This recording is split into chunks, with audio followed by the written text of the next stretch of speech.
How do you protect yourself from zina? The reality is number one, everyone listen to this. It's not what you think I'm going to say. Self-restraint. Restrain yourself. You can restrain yourself.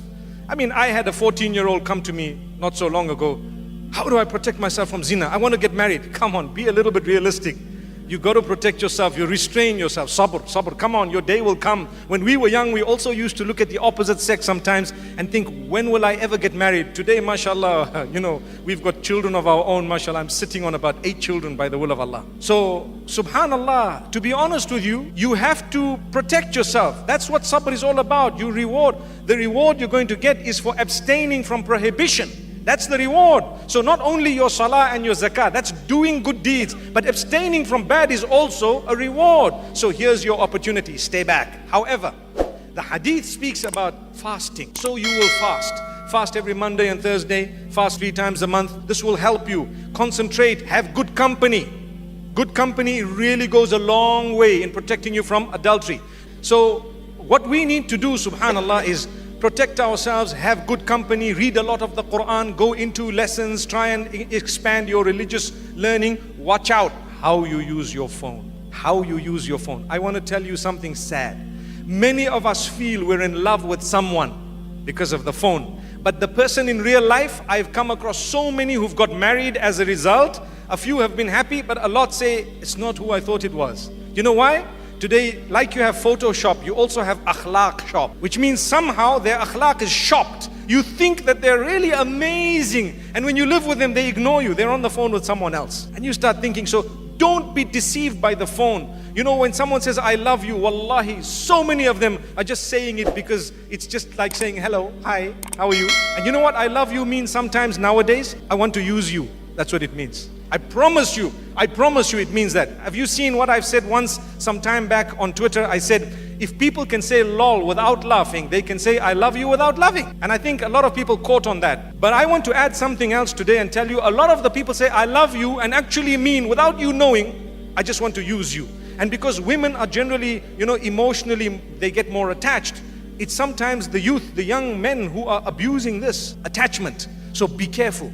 Abstain, be strict on yourself. You fast, you have good company, and you try and engage in more acts of worship. Go out and become a volunteer. Help here, help there. And subhanallah, when the time is right, then you start opening your eyes. And I have one statement for a lot of the brothers and sisters who are not married. Subhanallah. And that is, before you are married, don't close your eyes onto one person. As tough as that sounds. As tough as it sounds. Once you're engaged, then you close your eyes. Done. Because maybe Allah doesn't want you to marry the person because they are bad, horrible. Or maybe Allah doesn't want it because something might go wrong with the children that couple will have and you don't know. So maybe Allah is keeping you apart. I'm not saying don't try. You try. You speak to your parents. You convince them. You can even change your wilaya if you want. You know what that means? This is my wali. He's my father. I will go to the panel of scholars and tell them my father is blocking my marriage without any reason. So I want to marry without my dad.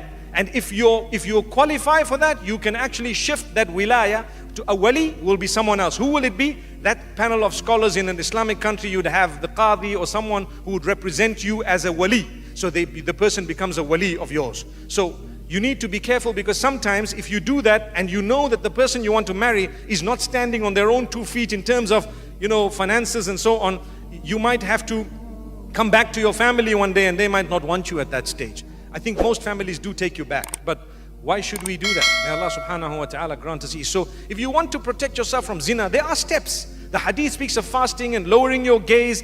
Today people watch movies and watch this, and you know what? We see all these tutorials. Hijab tutorials are being watched by the males. I don't know what for. Hijab tutorials. And they forward you and say, did you see this hijab? Is this the camel hump? Brother, there's a hump in your head, man. May Allah subhanahu wa ta'ala forgive us. What are you worried about this thing here for? Take it easy. Let the sisters go ahead and have a peep. But then you look at your wife and you say, I saw the tutorial. I think you need to look a bit like so-and-so, so-and-so. May Allah forgive us. So this is why we don't lower our gaze and we don't realize lowering the gaze is very important, even when it comes to the screen. I know, you always get wise cracks in the youth. Sometimes they say, but Sheikh, I'm lowering my gaze, looking in the screen, I'm lowering my gaze. That's not what it is. You know what I mean. You don't look at these things by the will of Allah. And if you do, you are allowed to say, MashaAllah. If you really have great intentions, you can even say, Inshallah. But it's okay, that's where it stops.